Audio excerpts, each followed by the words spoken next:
I like to respond to a comment that someone made on the last video I posted regarding the period blood curses.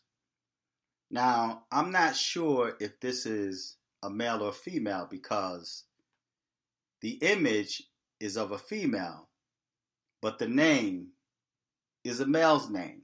So I'm not sure of what or who I'm dealing with.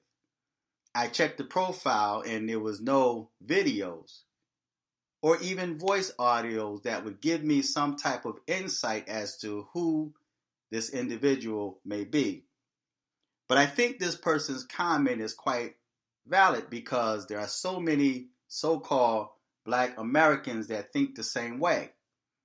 And not just Black Americans, but humans as a whole. There's a lot of people that think like this individual thinks. And I'm hoping that I'm not long in this video, but I responded with a few scriptures to this person. I responded with 3 scriptures. I'm going to present 4 here without going into grave detail. Well, the comment reads, I don't believe in curses or hexes. Only God has all the power, and no one is more powerful than God. But my question to you would be, does God really have all the power? Because when I think of the power of the enemy, which the Bible speaks about, that tells me that the power that God has is shared power. Now, I believe that the Most High is all powerful. But as far as having all the power, that is not true. Because if he had all the power, then there will be no power of the devil, or the power of darkness, or the powers of this world, or the powers of man. No one would have any power but God. Now, there's people that may say that these humans or entities have that power because God allows them to have that power. Even if the Most High allowed them to display this power, it would still be considered shared power. So no, God does not have all the power, but the power that he has is shared power throughout the whole entire universe. Now, one of the scriptures that I shared with this person, because this person says that she or he does not believe in curses or hexes, and says that only God has all the power, and no one is more powerful than God. Now, just because someone has the power or authority to curse you, or even to perform hexes, does not mean that they're displaying powerful more than God. It's not saying that they're more powerful than God, because the power that God has exceeds the power of man and even the power of darkness, being that he is the creator of all things. So hexes and curses are really small matters if you really think about it when it comes to the entire universe. Now, this is a few of the scriptures that I shared with this individual. The first scripture is Deuteronomy 11:26, where the Most High says, Behold, I set before you this day, or in some versions it say I set before you today, a blessing and a curse. In other words, he's given you the option to choose between curses and blessings. So if he's giving you the option of blessings and curses, then that means that man does have the power to receive and even to give curses, right? Another scripture is taken from Romans, the 12th chapter, reading the 14th verse, where it states, bless those who persecute you, bless and do not curse, which means if he's telling you to bless those who persecute you, bless and do not curse, that means man has the power to curse. But there's different levels when it comes to cursing. You could curse someone by speaking evil against them or toward them. And if you look into black magic or witchcraft, in many cases, the ceremonies which they perform does not really have the power. It's the will and intent that you put into that.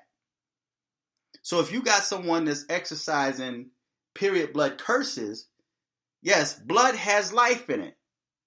So yes, you can speak to that blood, and if you have the faith, that blood will respond to your voices, the energy of your voice. Now, some of y'all may not believe that. So let me show you another scripture. Leviticus 17 and 11. And it reads as follows. For the life of the flesh is in the blood. I'm going to repeat that. For the life of the flesh is in the blood. So your flesh is given the power of life through the blood, because there's life in the blood. The scripture reads, for the life of the flesh is in the blood, and I have given it to you upon the altar to make atonements for your soul. For it is the blood that makes the atonement for the soul. So what is in the blood that makes the atonement for the souls of men? So there is life in the blood. So when you see witches and warlocks and even Satan workers use blood for sacrifices or for ceremonies, there's a purpose behind that. There's power behind what they are doing. So if they have the power to bless and curse and to perform curses, hexes, ceremonies, then that means that the power is shared. They're not all powerful, but they may have power of the darkness. So when you curse with your mouth, wish harm or evil upon someone, that's something that humans do. It is a part of Satanism. It is a part of the power of darkness or wickedness. But when they start performing ceremonies with body fluids such as urine, feces, blood, then they're now taking it to a different realm of curses. They actually enter into a spiritual realm of curses where they're dealing with demonic energy. They're dealing with demonic entities, spirits. And they may be spirits of those that have passed along but yet have not moved on. So yes, there is power in the blood. So when someone uses blood as a part of a ritual or a hex or a curse, then they're speaking to life to perform death curses, to either harm someone or to take someone out of this world. The last scripture I want to read is taken from Luke, the 6th chapter, the 28th verse, and it reads as follows. Bless those. Now this is a command given to man. Bless them that curse you, which means someone has the power to curse you, either by words or by deeds. But the scripture says to bless them that curse you, and pray for them which despitefully use you, which is also a curse. Because when you have someone that's despitefully using you and draining your resources, then they're going to pull you down if you don't have the strength to pull them up. So when it comes to blessings and curses, it really don't matter if you believe in them or not. They are what they are.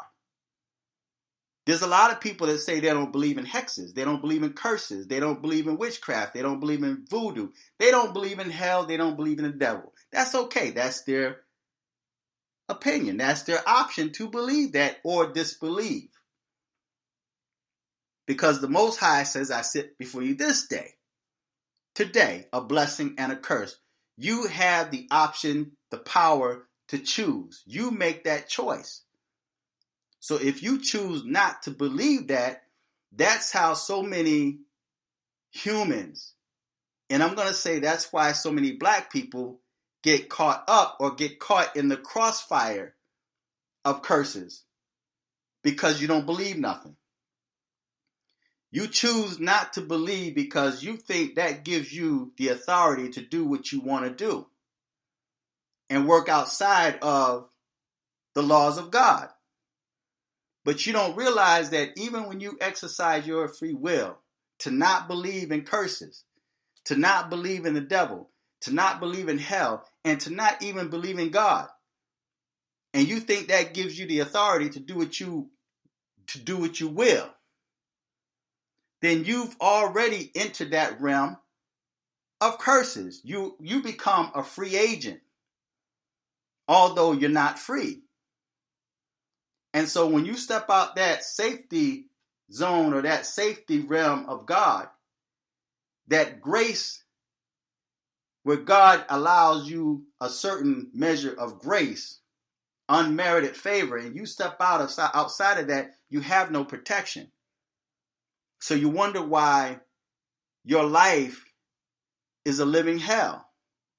Your children become a living hell, even for you. The partner that you choose, male or female, husband or wife, become a living hell for you. So yes, to many, earth is hell. But when you die and leave this realm, you enter into the reality of eternal damnation, the fire that's never consumed. Believe it or not, but it's a choice you made for yourself. So feedback, tell me what you think, subscribe, share this video, click on the Cash App button, and donate to this channel. Until next time, I'm fearless.